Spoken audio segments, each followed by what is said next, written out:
The Irish or white potato was first introduced into Dominica in the 1970s. The crop was expected to serve as an alternative to Dominica's traditional root crops like yams and echenes. The government of the day imported in shipments of potato seeds and allowed farmers to grow the crop and supply their families and the local market. Over the next 25 years, the white potato production was mainly grown in the south of the island, primarily in the cooler regions like Girardel. Now the Roosevelt-Skerritt-led administration, and in particular the Division of Agriculture, are seeing the crop in a different light, a crop that could potentially be used as food security, allowing farmers to be self-sufficient. The crop could also be used to reduce the food import bill in Dominica. For the past 3 months, the Division of Agriculture has been on a drive to train farmers in the Northeast Agricultural Region through the Irish Potato Farmers Field School.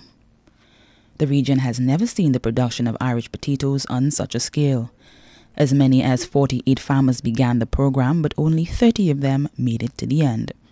On Friday, they all received their certificates of completion of the program and now have the tools to grow their own white potato plots from seed to harvest. Director of Agriculture Ricky Bruman says the division wants to empower farmers to take ownership of Irish potato farming and potentially change the landscape of how Dominicans see food on the island. What you have become through this process, you have really become pioneers. You are leaders. You are people we are going to look onto to build that level of concentration in the Northeast as well. So just as we move probably traditionally 1,000 bags of potato seeds in the south, what you're doing by your leadership, by you blazing that trail, is that we are going to have to bring into this country not one container of potato seeds, but two containers of potato seeds. What you're helping us do is when we project annually 300,000 pounds of white potatoes, you are now making us project 600,000 pounds. But what you're also doing is make us in this country substantially decrease on the amount of potatoes we bring from overseas. But not only that, what you're helping us do now is to put on our tables, put in our plates, put on our menus a potato that is of better quality. The program focused on actual planting of the crop, best practices, management of pests and diseases, among other areas. The main instructor, Colwood Toulon, emphasized that a key element to successfully planting these kinds of potatoes is spraying. The Irish potato is not a crop to really play with like that, in the sense that do not wait to see a disease or to see something going wrong to spray.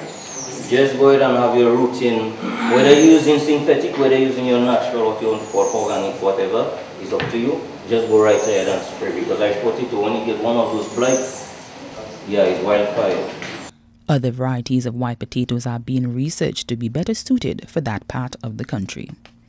The variety that you dealt with is Disraeli, but we have introduced some other varieties, El Mundo, Camel, and we're doing some work with Topel now, where we brought some varieties from Jamaica. But why are we doing that? Once you're doing your farmer field school, we are doing something at the Division of Agriculture. Why are we doing that? It is because, as we know it, these potatoes, it has special condition under which to grow the crop.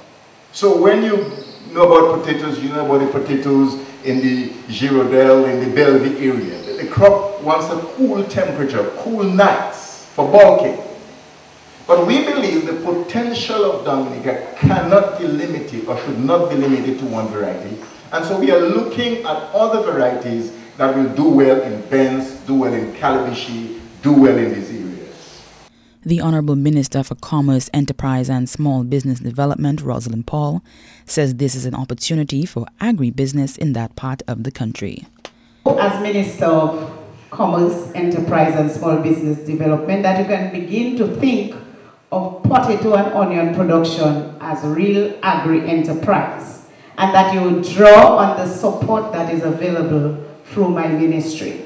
Look at this as agribusiness. Look at this as making money. Look at this as production. And look at this as increasing commerce and 3, and to probably even reach to the export level.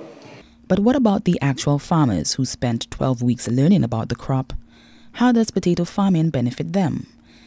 D. Les Warrington gives his experience cultivating the crop. It was difficult for us to start off with. We had to buy those plants and the cost of plowing, you know, and it was kind of expensive for us to go into it. So if we have to continue, we made suggestion to Mr. Samuels that certain things that we will need because it's a good crop, and I out of my 4 bags I got 1,600 pounds. I never expected that, you know, but for the first time I just followed the rules and I got that. So it's good. I got sale for about 14 bags so far. Warrington harvested 8 pounds of potatoes for every 1 pound he planted. That's higher than the national average of 1 to 6. And this is all in keeping with the government's mandate to continue to diversify agricultural production for local and overseas markets. For GIS News, I'm Nisha Charles reporting.